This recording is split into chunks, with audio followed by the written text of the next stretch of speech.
Hello once again welcome to the remedial chemistry. तो last lecture में हम लोगों ने क्रिस्टल फील्ड स्प्लिटिंग थ्योरी के बारे में पढ़ा था। तो सीएफटी हम लोगों ने डिस्कस कर ली थी ऑक्टाहेड्रल के लिए भी और टेट्राहेड्रल के लिए भी।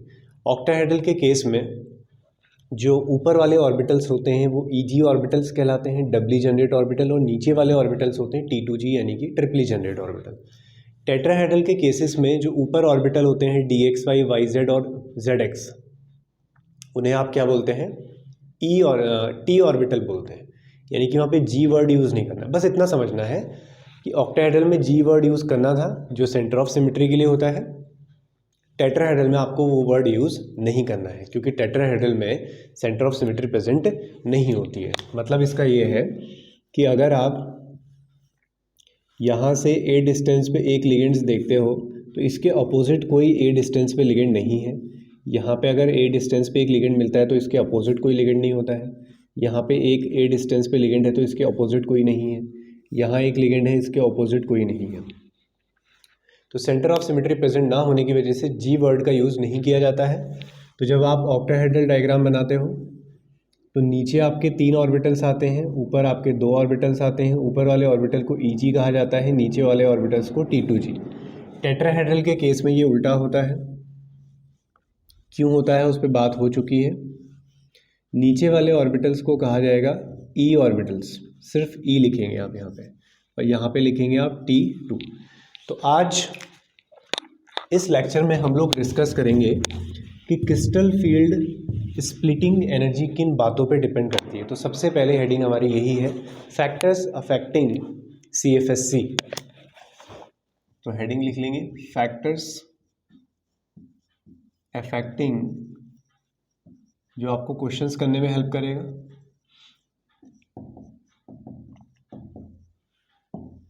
Factors affecting crystal field splitting energy की कितनी स्प्लिटिंग होगी वो किन बातों पर डिपेंड करता है। पहला है ऑन मेटल्स। पहली बात डिपेंड करती है मेटल पे।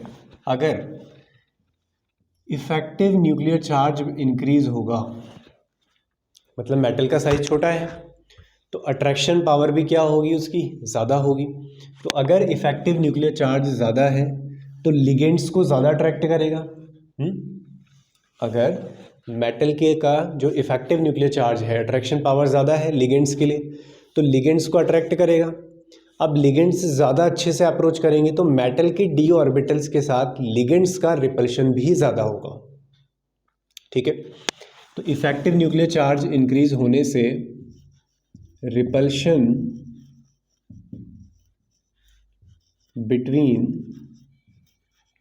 Metal and ligands also increases. That's why CFSC increases.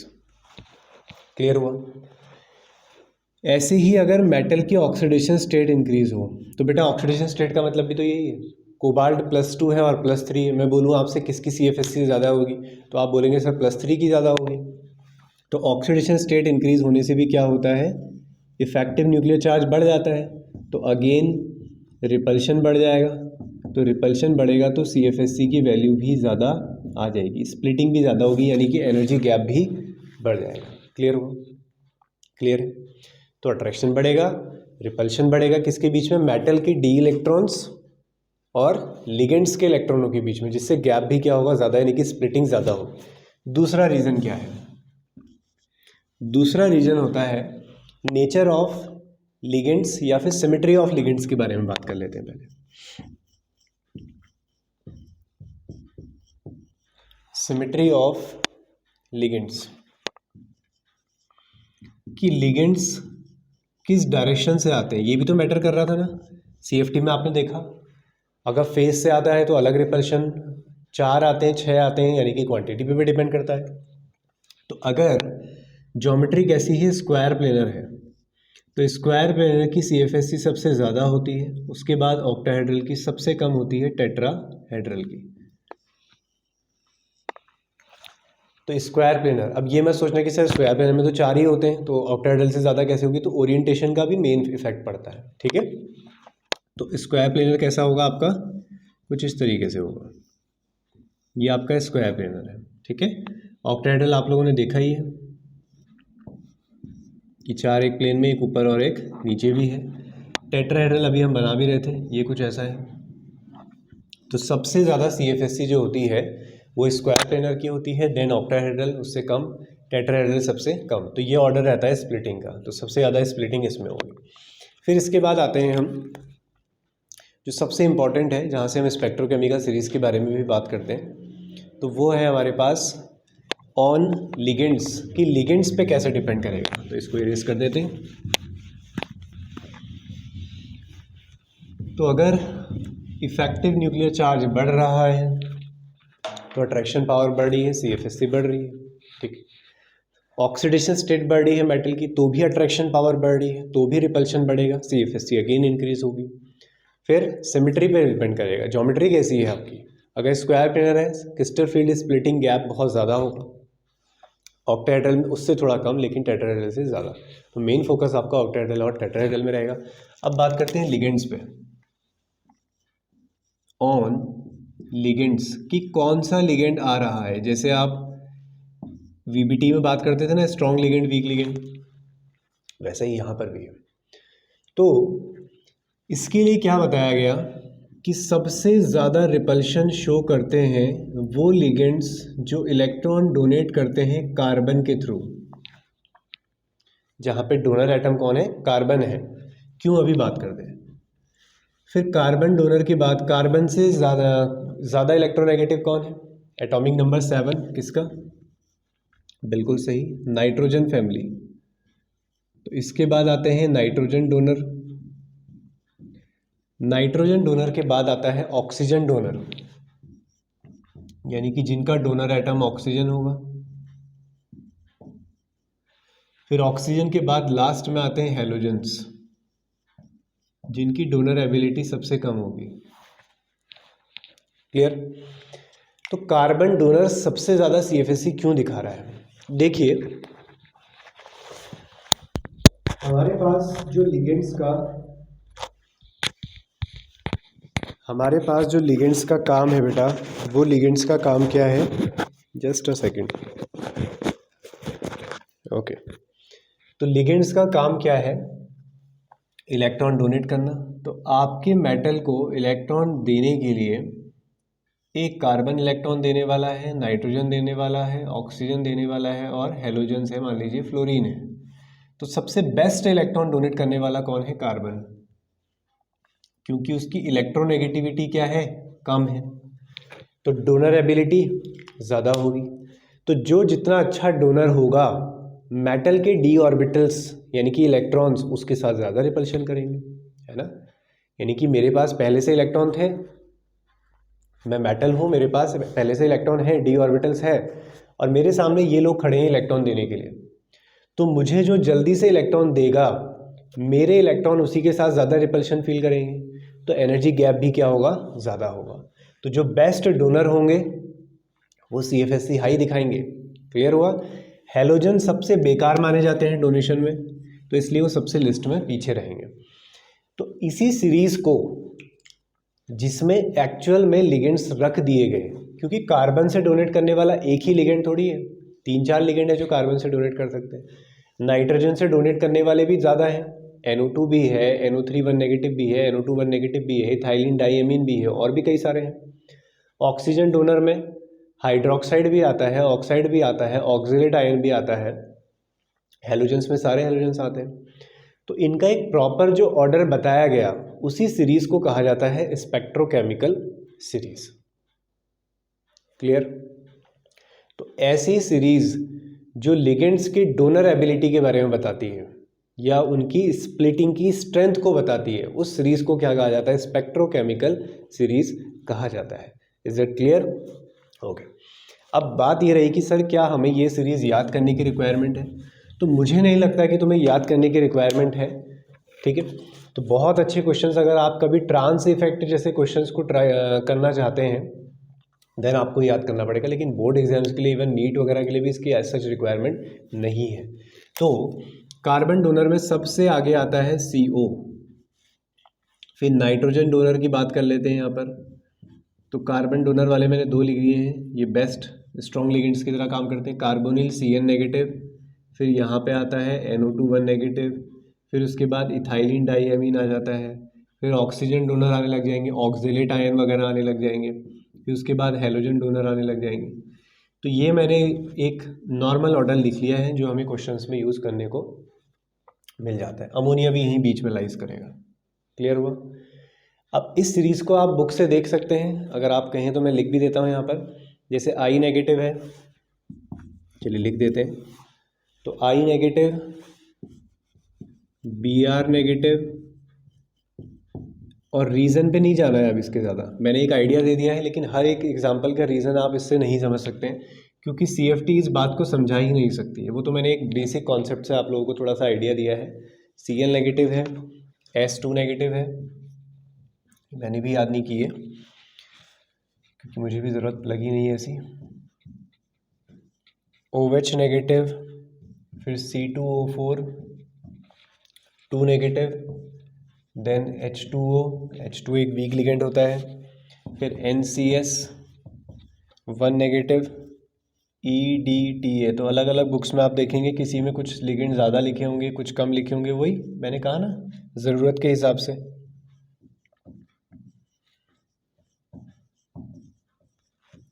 तो ये है कहानी। क्लियर हुआ? तो याद नहीं करनी है आपको कॉन्सेप्ट समझ में आ गया कि पहले कौन आते हैं। कार्बन डोनर आते हैं पहले, फिर नाइट्रोजन डोनर आते हैं, फिर आपके आते हैं ऑक्सीजन डोनर, फिर आते हैं हेलोजन डोनर। ठीक है ना? तो ये एक नॉर्मल ऑर्डर रहता है। तो स्पेक्ट्रोकेमिकल सीरीज़ का आइडिया आ गया। तो जिन लिगेंड्स की डोनर एबिलिटी ज़्यादा होती है, मेटल और लिगेंड्स के बीच में रिपल्शन वहाँ पर ज़्यादा होता है, जिससे क्रिस्टल फील्ड स्प्लिटिंग एनर्जी भी ज़्यादा होती है, गैप ज़्यादा बढ़ जाता है। इसीलिए हम इन लिगेंड्स को स्ट्रॉन्ग लिगेंड्स की कैटेगरी में रखते हैं। H2O से आगे नॉर्मली लिगेंड्स को स्ट्रॉन्ग माना जाता है, ये एक बॉर्डर लाइन होता है H2O। बाकी अलग अलग केसेस होते हैं अलग अलग एग्जाम्पल्स के साथ। क्लियर हुआ? तो ये है आप लोगों का स्पेक्ट्रोकेमिकल सीरीज। तो ligands can be arrange in a series in the order of increasing field strength as the given below. Halogen donor, oxygen donor, nitrogen donor, carbon donor. सबसे ज़्यादा एबिलिटी किसकी? कार्बन डोनर की। चलिए, तो अब हम बात करते हैं कि CFSC को हमें यूज़ कैसे करना है, उसका एप्लीकेशन क्या है, क्या हम उससे कैलकुलेट कर रहे होंगे, क्या कॉम्पिटिटिव एग्जाम में पूछा जाएगा, और सबसे इंपॉर्टेंट अभी हमारे बोर्ड एग्जाम के लिए क्या पूछा जाएगा। तो मैं 1 बाय 1 आप लोगों को चीज़ें सिखाता हूँ। तो सबसे पहले हम बोर्ड पे फोकस करते हुए चीज़ों को बात करते हैं।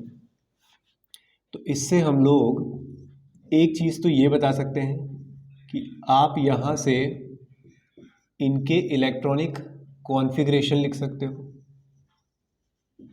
पहली चीज़ कि आपसे इनका इलेक्ट्रॉनिक कॉन्फ़िगरेशन पूछा जा सकता है। आपसे पूछा जा सकता है कि कितने अनपेयर्ड इलेक्ट्रॉन होंगे, कितने नहीं होंगे। फिर दूसरी बात ये है कि आप CFT की हेल्प से ही बता रहे होंगे कलर के बारे में। तो कलर के बारे में आपको क्या देखना है? DD transition, very very important. DD transition. अगर D में कोई भी इलेक्ट्रॉन नहीं है या फिर D में पूरे इलेक्ट्रॉन भरे हुए हैं, तो उस केस में DD ट्रांजिशन पॉसिबल नहीं है। यानी कि D1 से लेकर D9 में सभी में DD ट्रांजिशन हो सकता है। उसका मीनिंग क्या है अभी समझ लेते हैं। अभी इतना समझो कि DD ट्रांजिशन अगर आपसे पूछता है कि है या नहीं, तो आपने देखना है D0 ना हो और D10 ना हो। अगर ट्रांजिशन नहीं हो रहा है तो वो कलरलेस है, अगर हो रहा है तो वो कलर्ड होगा। क्लियर? कौन सा कलर आएगा वो हम नहीं बता सकते। तो इलेक्ट्रॉनिक कॉन्फ़िगरेशन लिखेंगे, ट्रांजिशन बता सकते हैं, पैरामैग्नेटिक डायमैग्नेटिक बिहेवियर बता सकते हैं, मैग्नेटिक मूवमेंट भी निकाल सकते हैं। तो चलिए क्वेश्चन पे आते हैं। तो हमारे पास एक कॉम्प्लेक्स है, कोई भी कॉम्प्लेक्स है, उसमें D में 4 इलेक्ट्रॉन आए हैं। कॉम्प्लेक्स कोई भी हो सकता है, ठीक है। तो D में हमारे पास 4 इलेक्ट्रॉन हैं। अब यहाँ पे 2 केस बनेंगे आपके पास, ठीक है। क्वेश्चन कैसे पूछे जाते हैं, आपसे कहेगा D4 है और इसका इलेक्ट्रॉनिक कॉन्फ़िगरेशन लिखना है, और कंडीशन दी जाएगी कि ऑक्टाहेड्रल एनर्जी ज़्यादा है अगर पेयरिंग एनर्जी से, ऑक्टाहेड्रल एनर्जी कम है पेयरिंग एनर्जी से। ये 2 केस हैं। इसका क्या मीनिंग है? डेल्टा O लिखते ही आप समझ गए कि कोऑर्डिनेशन नंबर 6 की बात हो रही है। तो ऊपर आने वाले हैं 2 ऑर्बिटल्स। जैसा कि ऑक्टाहेड्रल एनर्जी ज़्यादा दिख रही है तो गैप थोड़ा ज़्यादा बना देता हूँ। नीचे वाले ऑर्बिटल्स को T2G कहा जाता है, ऊपर वाले ऑर्बिटल्स को EG, राइट। यहाँ पे ऑक्टाहेड्रल एनर्जी कम है पेयरिंग एनर्जी ज़्यादा है, यानी कि पेयर बनाने में ज़्यादा एनर्जी लगेगी जबकि गैप कम है। तो अभी समझ लेते हैं उसको, पी का मतलब क्या है और अच्छे से। ये है, अब इलेक्ट्रॉन भरो, 4 इलेक्ट्रॉन भरने हैं, गैप बहुत ज़्यादा है तो इलेक्ट्रॉन ऊपर नहीं जाएंगे, पहले सारे इलेक्ट्रॉन नीचे भरे जाएंगे। क्लियर? यहाँ पे गैप कम है तो सारे इलेक्ट्रॉन्स नीचे नहीं भरे जाएंगे, इलेक्ट्रॉन 1 2 3 फिर कहाँ चले जाएगा, ऊपर। क्लियर हुआ? तो यहाँ पर पेयरिंग एनर्जी ज़्यादा है, पेयर अगर बनाओगे तो एनर्जी ज़्यादा लगेगी, इससे अच्छा इलेक्ट्रॉन ऊपर चला जाए। यहाँ पर पेयर करने में ज़्यादा एनर्जी नहीं लगेगी लेकिन ऊपर जाने में ज़्यादा एनर्जी लगेगी, तो इलेक्ट्रॉन्स पेयर्ड हो जाते हैं। क्लियर हुआ? तो वीबीटी स्ट्रॉन्ग लिगेंड्स ये पेयरिंग क्यों हो जाती है, फोर्स पेयरिंग को एक्सप्लेन नहीं कर पाई थी, सीएफटी इस तरीके से समझाती है कि लिगेंड्स के साथ रिपल्शन बढ़ जाता है, गैप ज़्यादा हो जाता है, तो इसलिए इलेक्ट्रॉन पेयर हो जाते हैं, अदरवाइज वो नहीं होते। अब कॉन्फ़िगरेशन लिख लो इसका। तो पहले वाले का कॉन्फ़िगरेशन क्या हो जाएगा बेटा, तो पहले वाले का कॉन्फ़िगरेशन हो गया T2G4 और EG0, ये हो गया T2G3 और EG1, ये लिख दिया आपने इलेक्ट्रॉनिक कॉन्फ़िगरेशन। अब यहाँ से आप पैरामैग्नेटिक डायमैग्नेटिक भी बता सकते हो। यहाँ पे 4 अनपेयर्ड इलेक्ट्रॉन है, तो ये कैसे नेचर का है, पैरामैग्नेटिक है। अनपेयर्ड इलेक्ट्रॉन होते हैं तो पैरामैग्नेटिक होते हैं, वीवीटी में भी पढ़ाया है मैंने। यहाँ पर भी अनपेयर्ड इलेक्ट्रॉन है, ये भी पैरामैग्नेटिक है, लेकिन अगर इनमें कंपैरिजन किया जाए तो ज़्यादा पैरामैग्नेटिक कौन होगा, जितने ज़्यादा अनपेयर्ड इलेक्ट्रॉन होंगे। ठीक, तो एक तरीका तो ये है। दूसरा क्या हो सकता है, इस कंडीशन की जगह मैं आपसे ये भी बोल सकता हूँ कि ये डायग्राम जो मैं बना रहा हूँ वो बना रहा हूँ बेटा स्ट्रॉन्ग लिगेंड्स के केस में, क्योंकि स्ट्रॉन्ग लिगेंड का मतलब यही है कि रिपल्शन ज़्यादा हो, और ये वाला जो केस बन रहा है वो बन रहा है वीक लिगेंड्स के केस में।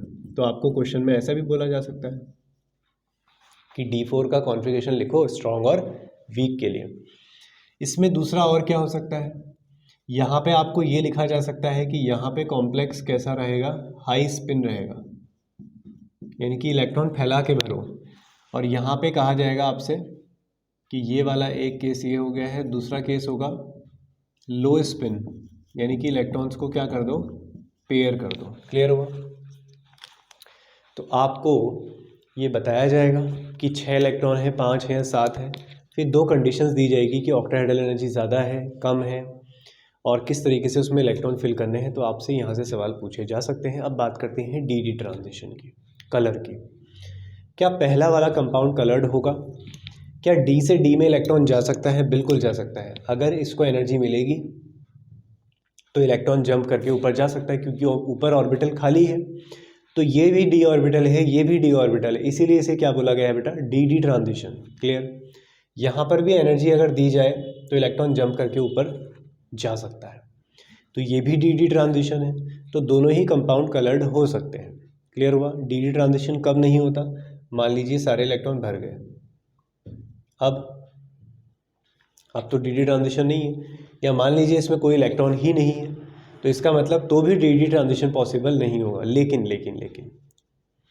ये बात बिल्कुल ट्रुथ है कि डी ट्रांजिशन की वजह से कंपाउंड कलर्ड होते हैं, लेकिन ये बात इतनी सही नहीं है कि जिनमें डी ट्रांजिशन नहीं है वो कलरलेस है, ऐसा नहीं है। फॉर एग्जांपल KMnO4, लैब में आपने इसके प्रैक्टिकल्स किए हुए हैं, पर्पल कलर का क्रिस्टल होता है। ऑक्सीडेशन स्टेट निकालो इसकी, तो मैंगनीज़ की ऑक्सीडेशन स्टेट जब आप निकालोगे इसमें तो कितनी आएगी, +7। मैंगनीज़ का एटॉमिक नंबर होता है 25, 3d5 4s2, 7 के 7 इलेक्ट्रॉन चले गए हैं, इसका मतलब डी में कोई भी इलेक्ट्रॉन नहीं है। तो आपसे पूछा जाए क्या डी ट्रांजिशन हो सकता है, तो आप बोलेंगे no sir, d transition possible नहीं है। तो फिर ये कलर्ड क्यों है? तो मैंने ये कहा कि डी ट्रांजिशन से हम बता सकते हैं कि ये कंपाउंड कलर है, लेकिन ये वन ऑफ द रीज़न है, सिर्फ एक ही रीज़न ऐसा नहीं है जिसके वजह से कंपाउंड कलर्ड होते हैं।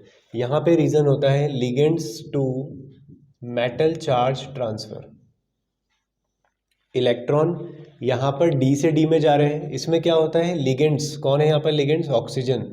ऑक्सीजन से इलेक्ट्रॉन कहाँ जाते हैं, मेटल के अंदर, तो लिगेंड्स से मेटल में चार्ज ट्रांसफ़र होता है, तो उसके थ्रू ये कलर्ड होते हैं। तो इस पर हम कभी फिर बात करेंगे, मैंने एक फिर भी आइडिया दे दिया क्योंकि इस बार CBSE के सैम्पल पेपर में इस पर एक सवाल पूछा गया है कि KMnO4 या K2Cr2 इस तरीके का है, KMnO4 के लिए शायद, वो कलर्ड क्यों होते हैं, तो किस वजह से है वो, LMCT। ठीक है, अब बहुत ज़्यादा डेप्थ में नहीं जाना है इसको, ठीक है। तो ये क्लियर हुआ। तो D4 कॉन्फ़िगरेशन आपको दे देंगे। मैं एक जेन्युइन एग्जांपल तुम्हें और समझाता हूँ, पहले इसका स्क्रीनशॉट ले लो। अब अगर आपको D4 या D6 ना लिख कर दे, आपको एक कॉम्प्लेक्स ही दे देते हैं, उसके लिए आपको CFT डायग्राम बनाना हो। फॉर एग्ज़ाम्पल आपको दिया जाता है CONH3 का होल 6 3 पॉजिटिव, ठीक है। ऐसे सवाल पूछा नहीं जाता है वैसे, फिर भी मैं बता देता हूँ आपको। तो यहाँ पे कोबाल्ट की ऑक्सीडेशन स्टेट आती है +3। अमोनिया यहाँ पर बिहेव करता है एज अ स्ट्रॉन्ग लिगेंड। मैंने कहा था ना, लिगेंड्स के बारे में भी इंफॉर्मेशन हो सकती है, तो ये हमें पता होना चाहिए, हम VBT पढ़ के आ चुके हैं। अब कोबाल्ट का एटॉमिक नंबर होता है 27, तो 27 से कॉन्फ़िगरेशन लिख लोगे। 7 को देखोगे 3D7, 2 को देखोगे 4s2, 3 है ऑक्सीडेशन स्टेट, तो 3 इलेक्ट्रॉन निकाल दो, 2 यहाँ से चले गए, एक यहाँ से, D6। तो ऐसे मैं बात कर रहा था, जो D4 देने का मतलब था वो ये था। तो इस बार आपको क्या दिया गया है, D6 दिया गया है। अब कंडीशन बताओ क्या दी गई है, फिर तुम्हें कंडीशन एक तरह से कि ऑक्टाहेड्रल एनर्जी ज़्यादा रही होगी पेयरिंग एनर्जी से। ऐसा कैसे पता चला, क्योंकि कैसा लिगेंड दिया है, स्ट्रॉन्ग लिगेंड, और स्ट्रॉन्ग लिगेंड में तो रिपल्शन ज़्यादा होगा, यानी कि CFSC ज़्यादा रही होगी ऑक्टाहेड्रल एनर्जी की। तो ये हमारे पास केस बन गया। इलेक्ट्रॉन फिल कर दो, गैप ज़्यादा है, तो पहले इलेक्ट्रॉन नीचे ही भरे जाएंगे। तो ये देखिए, अब कॉन्फ़िगरेशन बताओ इसका। तो कॉन्फ़िगरेशन लिख देंगे आप T2G 6 EG 0। पैरामैग्नेटिक या डायामैग्नेटिक, तो आंसर हो जाएगा डायामैग्नेटिक। D से D में ट्रांजिशन तो हो ही सकता है, तो कलर तो हो सकता है शायद। क्लियर हुआ।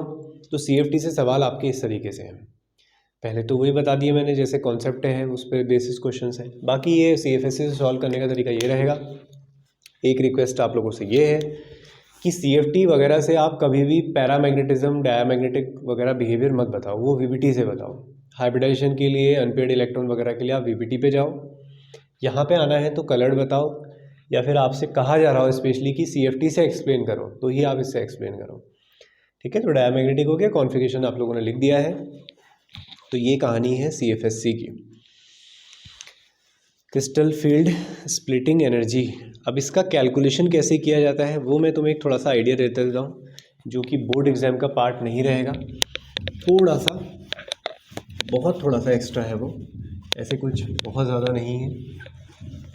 तो CFSC निकालने के लिए हम क्या करते हैं, तो इसके लिए आप हेडिंग बना सकते हैं calculation of crystal field splitting energy. और कलर के रिगार्डिंग जो क्वेश्चंस करने हैं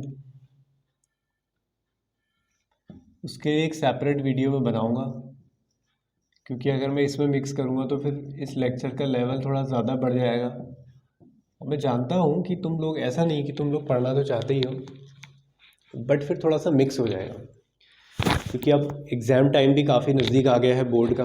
डेट शीट भी आज ही रिलीज़ हुई है, ठीक है, जिस दिन मैं वीडियो रिकॉर्ड कर रहा हूँ। अब हो सकता है वीडियो तुम्हें कल दिखाई दे, परसों दिखाई दे। तो डेट शीट भी CBSE की आ गई है 2023 के लिए, तो उस हिसाब से थोड़ा सा फ़िल्टर करके ही हम चलेंगे। उसके लिए सेपरेट वीडियो, जो इंटरेस्टेड है वो उसमें देख लेगा। यहाँ पर आपका बोर्ड का वो कंप्लीट हो गया होगा। तो कैलकुलेशन ऑफ CFSC की एक जनरल आइडिया, बहुत छोटी सी चीज़ है, देख लेते हैं। आपके पास है D4, तो पहला केस मैं बना देता हूँ स्ट्रॉन्ग लिगेंड के लिए, कि जब हमारे पास ऑक्टाहेड्रल एनर्जी ज़्यादा है पेयरिंग एनर्जी से, तो उस टाइम पे हमें क्या करना है। हमारे पास जो D ऑर्बिटल था उसमें 5 बॉक्सेस थे, 1 2 3 4 इलेक्ट्रॉन भरे हुए हैं।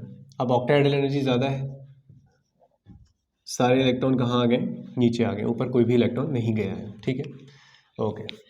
अब ये वैल्यूज़ आपको याद है, यहाँ से यहाँ तक की वैल्यू कितनी आई थी, -0.4, और ऊपर वाली वैल्यू आई थी 0.6 डेल्टा O, ये वैल्यू आई थी।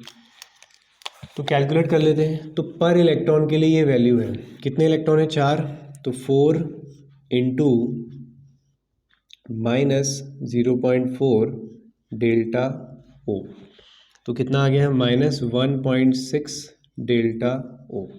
तो ये निकल गई आपकी क्रिस्टल फील्ड स्टेबलाइजेशन एनर्जी। नाम पे ध्यान रखेंगे, क्रिस्टल फील्ड स्प्लिटिंग एनर्जी नहीं, क्रिस्टल फील्ड स्टेबलाइजेशन एनर्जी। तो 1.6 डेल्टा ओ।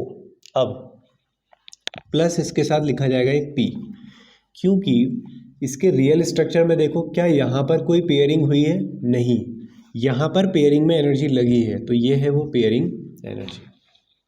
क्लियर हुआ? एक एग्जांपल और देते हैं, D6 ट्राई करेंगे आप लोग।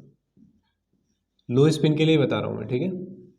D6 में होना चाहिए था 1 2 3 4 5 6।